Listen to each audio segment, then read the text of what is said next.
तो कंझावला मौत मामले में लगातार नए खुलासे हो रहे हैं। एक सच वो है जो कहा जा रहा है उन तमाम आरोपियों की तरफ से कि उन्हें इस बात की जानकारी नहीं थी कि उनकी कार के नीचे कोई लड़की फंसी हुई है और वो 13 किलोमीटर तक उस लड़की को घसीटते रहते हैं, उसकी जान चली जाती है। और एक सच है यहां पर निधि का, जो कि अंजलि की दोस्त है, जो बताती है कि कार में सवार लड़कों को पता था कि उनकी कार के नीचे एक लड़की फंसी हुई है और बार बार उस कार को उसी तरीके से आगे पीछे करते रहे, घुमाते रहे। लड़की घबरा जाती है, अंजलि की दोस्त घबराती है और उसके बाद वहां से भाग जाती है। ये थ्योरी जो है वो पुलिस को पूरी तरीके से उलझाती हुई नजर आ रही है। अब सवाल यह है कि आखिर सच्चाई क्या है। रिपोर्ट आपको दिखाते हैं सिलसिलेवार तरीके से इस पूरे घटनाक्रम में क्या कुछ हुआ था।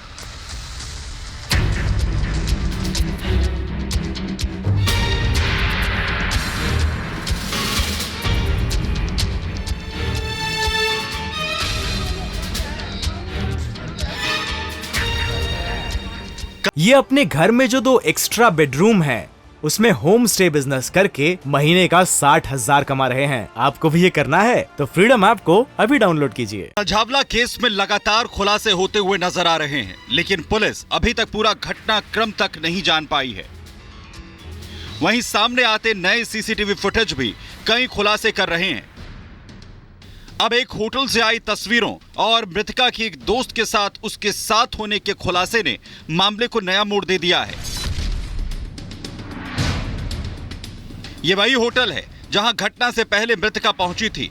जो तस्वीरें सामने आई हैं उसमें मृतक लड़की और उसकी दोस्त को देखा जा सकता है। होटल के बाहर दोनों लड़कियों में किसी बात को लेकर विवाद होता दिख रहा है। दोनों दोस्त किसी बात को लेकर झगड़ती हुई नजर आ रही हैं, लेकिन किस बात को लेकर विवाद हुआ यह साफ नहीं है। वहीं होटल कर्मचारियों ने लड़की के झगड़ा होने की बात की है। हमने कहा अकेली हैं कि आपके फ्रेंड भी आएंगे, कहते उनका पता नहीं, आएंगे तो आ जाएंगे, नहीं तो नहीं, पर हमें आपको दोनों को रूम दे दो। यहीं से ही बाहर से नीचे से लड़ती हुई दोनों लड़कियां चली गई थी, फिर बाहर से चली गई। होटल के बाहर भी दोनों में बहस होती दिख रही है। बहस करते करते दोनों बीच सड़क तक चली गई थी, लेकिन थोड़ी ही देर के बाद दोनों लड़कियां स्कूटर पर सवार हो निकल जाती हैं। बताया जा रहा है कि दोनों दोस्त 31 दिसंबर की पार्टी करने के लिए होटल पहुंची थी। शाम को ही होटल में कमरा बुक किया गया था। होटल स्टाफ के मुताबिक दोनों करीब 7:30 बजे आई थी।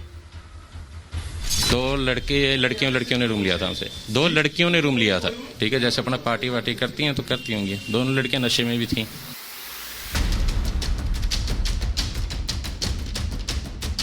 वहीं जब दोनों दोस्त एक साथ स्कूटी पर बैठकर साथ निकली तो दूसरी लड़की आखिर कहां गई?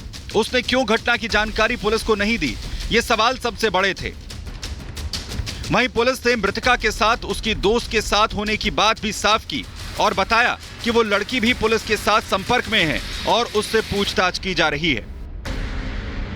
उस टाइम पर डिसीज्ड के साथ एक और लड़की थी और उसके मुताबिक ये जो घटना घटी है उस टाइम पर वो थी और उसको कोई इंजरी नहीं हुई थी और वो उठकर वहाँ से चली गई थी। अब हमारे पास एक इंसिडेंट की आई विटनेस है और वो पुलिस के साथ कोऑपरेट कर रही है।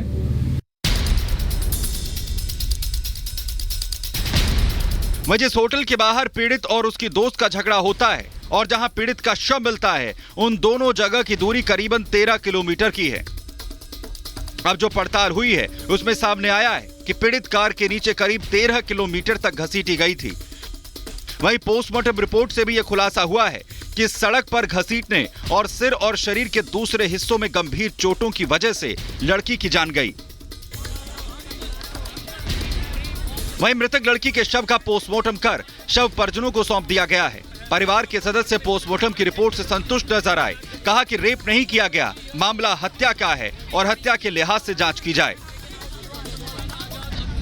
एक्सीडेंट तो इतना बुरा करा है कि उसका भी इसी तरीके से करके देखे हैं। एक्सीडेंट पैर में टायर में बांध के और 14 किलोमीटर चलाएं गाड़ियां, या फिर पब्लिक के हवाले कर दो या खुलेआम फांसी दो।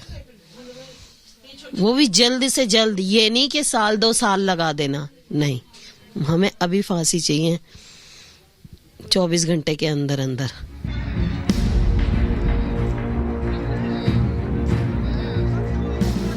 वहीं पोस्टमार्टम के बाद शव परिजनों को सौंप दिया गया।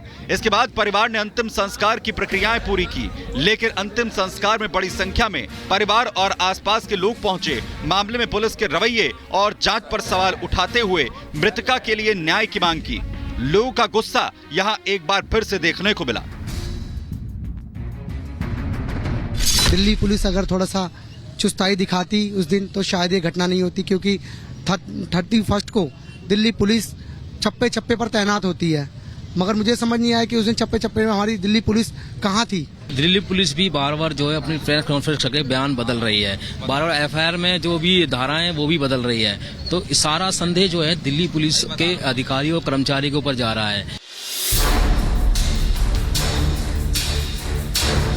जाहिर है जिस तरीके से ये पूरी घटना सामने आई है उससे पूरा देश दहल गया है, लेकिन अभी भी कई पहलू हैं जिनकी जांच होना बाकी है, जिसके बाद ही कंझावला मौत मामले के राज बेपर्दा हो सकेंगे। Bureau report, Republic Bharat. ये अपने घर में जो 2 एक्स्ट्रा बेडरूम है उसमें होम स्टे बिजनेस करके महीने का 60,000 कमा रहे हैं। आपको भी ये करना है तो फ्रीडम ऐप को अभी डाउनलोड कीजिए।